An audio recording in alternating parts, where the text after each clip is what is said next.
At 11:47 p.m., the surgical lights of an abandoned hospital do something impossible. They wake up. They don't just flicker. They spell out a path for Sage Ashford, a woman who has spent her life wrapped in the sugar flower expectations of her mother. But tonight, the building is negotiating with gravity, and the secrets buried in Corridor C are finally ready to scream. The surgical lights know your name, not in words, in sequences, in the methodical illumination that traces down Corridor C every night at 11:47 p.m., spelling out a path that wasn't there when this hospital still had a pulse.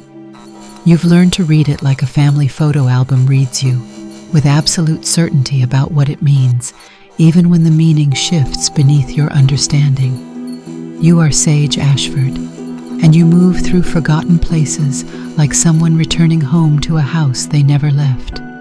Except home never had this many locked doors, never had this many rooms that whisper their stories in the dark. The hospital's been dead for 32 years. You've been coming here for 4 months, long enough to learn that death in a place like this isn't absence, it's presence. Welcome to Fable's Adventures.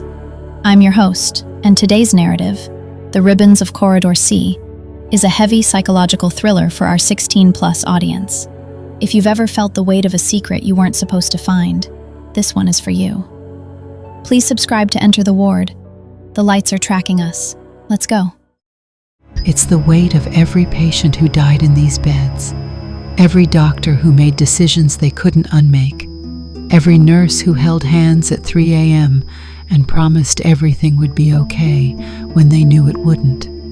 That weight doesn't evaporate. It settles into the walls like sediment, patient and heavy. The light started 3 weeks ago. At first you thought it was the generator, some final gasping attempt at the original programming, muscle memory of electricity trying to remember its purpose. Hospitals are designed for routine, for ritual. They know how to repeat. But the pattern was wrong. The sequence didn't match the blueprints you'd photographed from the municipal archives, the ones showing the original surgical wing layout before the renovation in 1989. These lights were spelling something else, something new, something intentional. You stand now in the entrance to Corridor C, running your fingers along the crumbling wall where the paint has peeled away in strips like old skin. The texture tells you stories too. Water damage on the left side, structural settling toward the right, the particular way concrete fails when it's been bearing weight longer than it was designed to bear. You've learned to read buildings the way people read faces, not for beauty, but for truth, for the breaking points. The first light flickers to life at 11:43 p.m. You have 4 minutes to move. The corridor stretches before you like a throat. The walls are lined with patient records and filing cabinets that no one ever came back for, as if leaving them here was a kindness, letting the memories stay in the rooms where they happened, rather than hauling them into the light of a world that had already moved on. There's something tender about that choice, even though no one made it on purpose. Abandonment has its own courtesy. It lets things rest. You move forward. The second light activates overhead, and you track it with the certainty of someone who has done this 8 times already. But tonight is different. Tonight the light moves toward you. It tracks your footsteps with impossible precision, anticipating your path before you choose it. You step left, the light shifts left. You pause. It pauses with you. Your breath catches. This isn't electricity following old pathways. This is something responding to your presence, adjusting its sequence based on where you stand. The ceiling here is compromised. You can see the water stains that map out the damage, the way the acoustic tiles have buckled like skin reacting to heat. Your instincts scream that this wing is fragile, that the weight above you is negotiating with gravity every moment you stand beneath it, that the building has been holding its breath waiting for something to give. The lights keep going. 11:45 p.m. 7 more lights activate in sequence down the hall. But this time they skip sections of the corridor, the structurally weak points. The pattern is navigating you through the safest route, drawing you deeper with impossible knowledge of the building's vulnerabilities. Your heart is doing that thing it does, the reckless thing, the dangerous thing, the impulse to dive deeper, to ignore the logical voice that reminds you of the explorer who came through here in 2008, who didn't emerge, whose family got back his camera, and a police report that didn't explain anything except that some buildings are hungry in ways that have nothing to do with metaphor. You think about this every time you descend, about the stories pressed into these walls, about what it means to be so hungry for knowledge that you'll risk the building taking what it's owed. Your mother used to make elaborate birthday cakes with perfectly tied ribbons, elaborate designs, sugar flowers crafted with painful precision. "This is how we show love," she'd say. "This is what mothers do." And you'd nod, because the certainty in her voice felt like safety, like someone had already decided your shape, and all you had to do was fit into it. You've spent your whole life in paths others laid out first, grateful for the planning, terrified of disappointing people who genuinely thought they were loving you. But gratitude and obligation have become indistinguishable. The ribbons meant to decorate you have been tightening for years. 11:46 p.m. The lights accelerate. You're at the intersection where Corridor C meets the surgical wing proper, and the pattern shifts. Instead of a straight line, it branches, right toward the operating rooms, left toward the recovery ward. The sequence is building towards something, laying out options like a final choice. You choose right, toward the operating rooms, because the lights are leading that way, because your instincts are screaming, because you've never been good at choosing the safe path when there's a mystery demanding to be solved. This is the recklessness in you, the impulse that gets explorers lost in buildings like this, the part of you that's finally unwrapping itself from the ribbons of tradition. The OR is enormous. 3 stories of vertical space, surgical lights arranged in perfect circles around tables where bodies used to lie open and vulnerable. The ceiling is a latticework of structural beams and ductwork and the weight of decades. You can see how tired it all is, how much longer it's willing to hold. 11:47 p.m. Every light in the operating room activates at once. The brightness is blinding. You cover your eyes, and when you lower your hands, you see it. A message written in light across the surgical ceiling. Not words, a pattern, a map. The lights are outlining something embedded in the structure itself, a geometric shape that doesn't match any original hospital design, something that was hidden, something that was always meant to be found. The weight above shifts. You hear it before you feel it, a deep groan from the infrastructure, the sound of concrete finally reaching its limit. Your instincts scream that you have maybe 90 seconds before the ceiling fails, before the building takes what it's owed. This is what it feels like to choose, even if it costs something. You move toward the surgical table.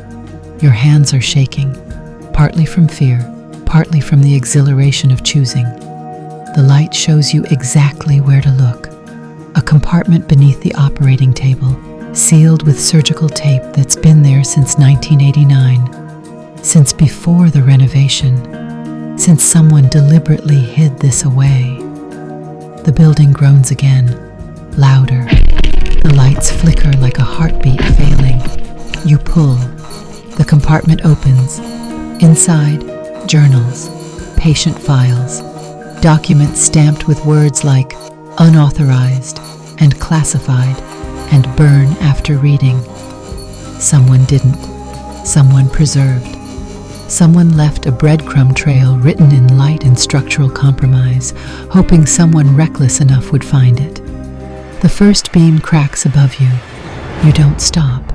You gather what you can, moving toward the exit with the kind of speed that ignores structural vulnerabilities, that trades caution for survival. The building is speaking now in the language of failure. The shriek of metal, the fracture of concrete, the sound of decades of weight finally giving up. You make it to the corridor just as the operating room collapses behind you. The sound is enormous. It echoes through the hospital like a death rattle, like a building finally releasing what it's been holding. You keep running. Your lungs burn. Your legs move on instinct alone. Behind you, the surgical lights are dying one by one, the pattern dissolving into darkness. You don't stop until you're outside, until the hospital is just a silhouette against the city sky, still and silent again, still holding its stories. You open one of the journals with shaking hands. The handwriting is precise, a surgeon's careful documentation, and you read the date, 1987, 2 years before the renovation, 2 years before someone decided to bury the truth. The journal details are clinical at first: patient intake, pre-operative notes, standard procedure documentation. Then the entries change. The handwriting becomes uneven, desperate. The surgeon had performed a procedure on a 14-year-old girl without parental consent, an experimental surgery meant to correct a condition that wasn't life-threatening, just inconvenient. A procedure the girl hadn't understood. A procedure that went catastrophically wrong. The girl died on the table. The surgeon documented everything. The moment he realized what he'd done, the decision to falsify records, the choice to close her eyes and lie to her parents about how she'd died. Then the choice, months later, to preserve the truth anyway, to hide it where someone would eventually find it, where someone reckless enough wouldn't let it stay buried. You think about your mother's birthday cakes, about the way love can look like imprisonment if it decides your shape instead of letting you unfold, about traditions that repeat until you forget their choices, about the moment you finally realize that gratitude and obligation have become indistinguishable, that the ribbons meant to decorate you have been tightening for years, about choices made for you in hospitals and in homes by people who genuinely believed they were helping. The hospital behind you is still standing, barely, but it will stand for a while longer, keeping its remaining secrets in the dark. And you will take these journals into the light. You will decode what someone buried. You will choose knowledge over comfort, truth over the safe paths that were laid out for you. You will make sure the girl is remembered. You will make sure her mother knows the truth. This is what it costs to unwrap yourself. This is what it means to come home. Sage stepped out of the hospital as the roof caved in, but the real collapse happened inside her. She realized that the safety of her childhood was just a different kind of surgical tape. By choosing to take those journals into the light, she didn't just solve a cold case. She chose her own life over the path that was laid out for her. Let's talk about the ribbons of tradition in the comments below. If Sage's bravery in the dark resonated with you, please like and subscribe.